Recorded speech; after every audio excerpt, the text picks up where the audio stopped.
이런 과정을 지켜보는 판사들의 심정에 대해서 이제 제가 칼럼을 썼어요.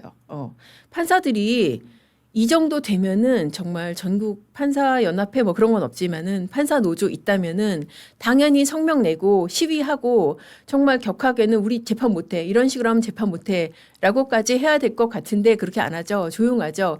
심지어 그 코트넷이라고 하는 그 판사들의 게시판이 있습니다. 법관하고 직원들이 전용으로 쓰는 게시판에도 글도 찾기 힘들어요.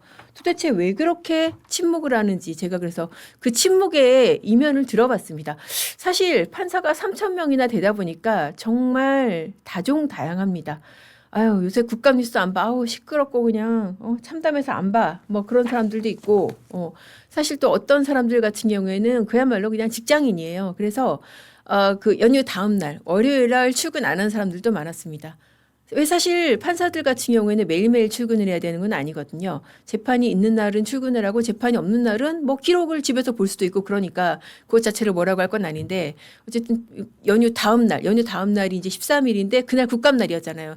그날 그 문제에 90분간 감금을 당했던 거 아닙니까? 조요토미 히데요시라는 그 희대 조롱사진과 함께 사법부 수장인 대법원장이 이른바 정말 90분 동안 감금을 당했던 나가려고 했는데 막았잖아요.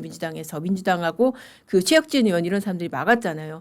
그렇게 정말 사법부 치욕의 날 뭐 이런 날조차도 어쨌든 뭐 휴가 가느라 뭐 법정에도 안 온 이런 판사들도 있고 한데 그리고 뭐 코트넷도 굉장히 조용하고 한데 당신네들 왜 이렇게 조용해요 도대체. 아니 검찰만 해도 뭐 검찰 없어진다는 정부조직법 통과할 때 보면은 다들 막 글 올리고 지휘고하를 막론하고 글 올리고 싸우는데 판사들은 도대체 왜 그래요? 제가 물어봤습니다. 그러니까 판사들 얘기가 아이고 우리가 뭐 이 사건이 나한테 배당이 돼서 사건화될 수 있는데 내가 거기에 대해서 어떻게 의견을 표명을 하겠어? 뭐 그렇게 얘기를 합니다. 어떠세요? 그러면은 뭐 조용히 입 다물고 있어야 되나요? 아, 사실 좀 안타깝고 답답하더라고. 아니, 그건 그거더라도 이거는 뭐 사건을 맡은 판사 이전에 민주시민의 아주 그냥 합리적인 양심으로 봤을 때도 이건 너무 아닌데 이 정도에 대해서는 의견 표명을 해줘도 되지 않나 싶은데 하여튼 그런 식으로 얘기를 하더라고요. 자, 그러면서 그리고 직위원을 봤을 때 우리가 나서기가 두렵다. 그런 얘기도 했었습니다. 직위원 판사, 제가 이제 몇 번 판읽기도 해드렸지만은 택도 아닌 거로 뭐 룸사롱 접대 의혹 이런 식으로 공격을 받았잖아요. 뭐 때문에 윤석열 구속 취소 판결 때문에. 그러니까 그런 게 안 좋은 학습 효과가 돼가지고 부당한 일을 겪어도 나서기가 두렵다는 겁니다. 어떻게 보면 굉장히 소심하고 옹졸한 거죠. 그래서 이렇게 안 나서고 있지만 그런다고 판사들이 다 죽었냐? 그렇지는 않다는 겁니다.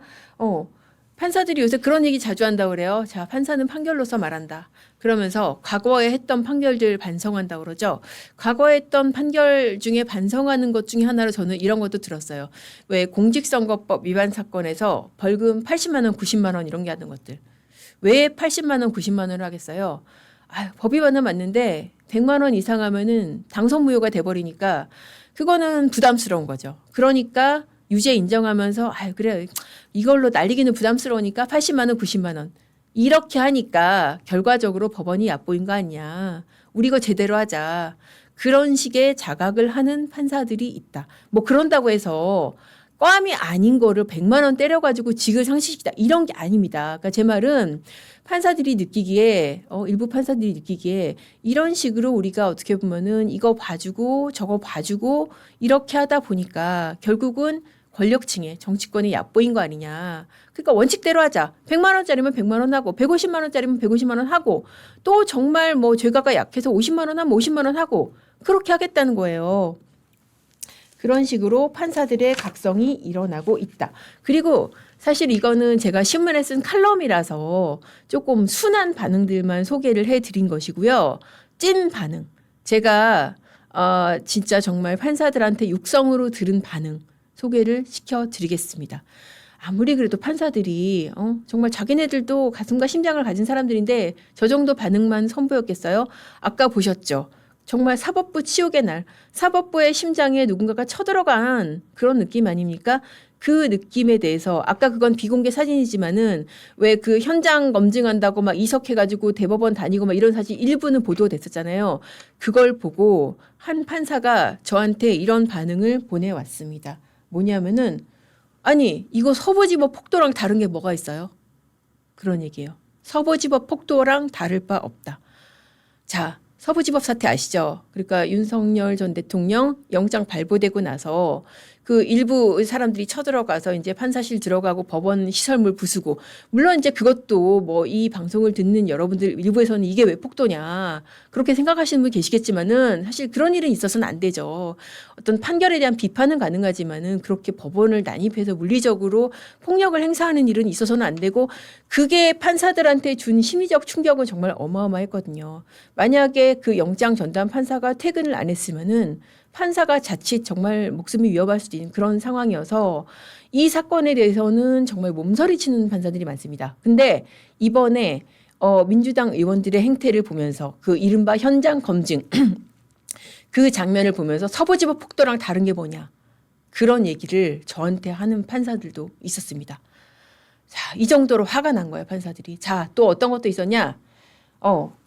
또 조희대 대법원장 그 감금 사태, 이른바 감금 사태 있었다고 그랬잖아요. 거기에 대해서 어떤 판사가 저한테 그런 얘기도 했습니다. 자, 저 사람들 프레임 빌면은 저거 내란 아니에요? 이게 내란이다. 그리고 입법 권력이, 이 다수의 입법 권력이 사법부 수장을 나가지도 못하게 사실상 감금하는, 이게 무력으로 국가 기능을 마비시키는 거 내란 아니냐.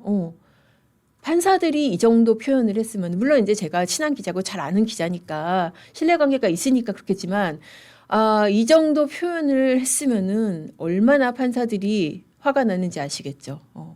정말 물론 안 그러고 무관심한 사람도 있겠지만 일부 판사들은 정말 자다가도 벌떡 일어날 정도로 부글부글합니다.